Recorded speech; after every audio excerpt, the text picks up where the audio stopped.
I will start by asking you the same question we've been asking the people that we're chatting with around San Antonio. Do you think San Antonio has a speeding problem?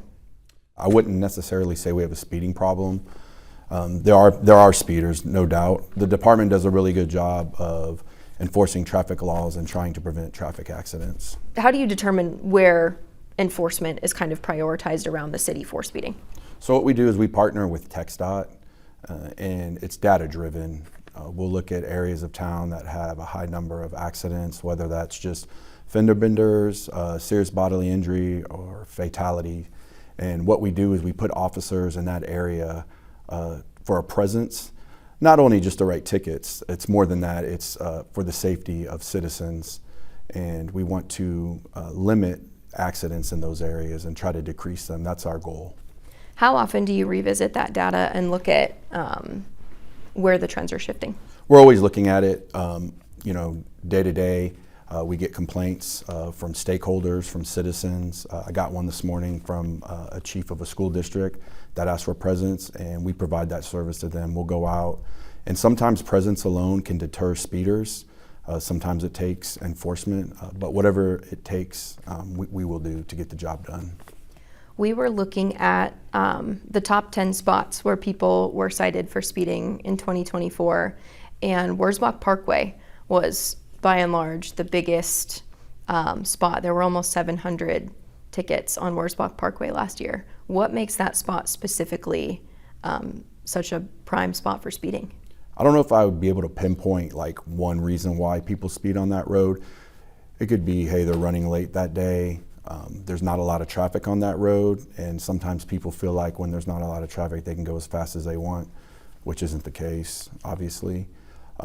But it is wide open.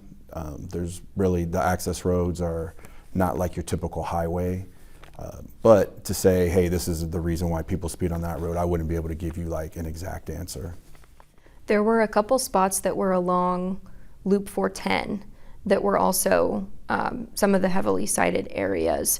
How does that work for SAPD? Is it kind of on the access roads where people are getting pulled over, or is it on those sections of highway themselves? It's both, and again, you're looking at those areas where people are driving at high rates of speed, and when you do that, maybe other drivers aren't paying attention, you're driving too fast, that's a recipe for an accident.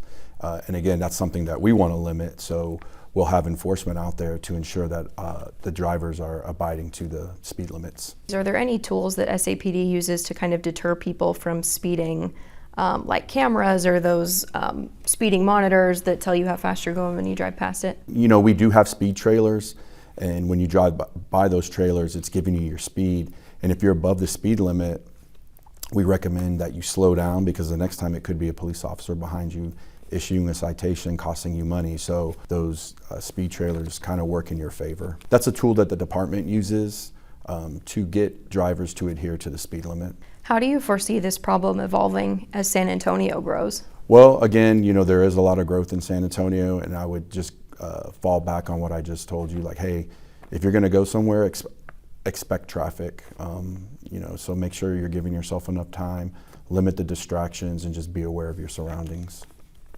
So you were saying that it's kind of a constant thing to look at the data and look at where enforcement needs to happen.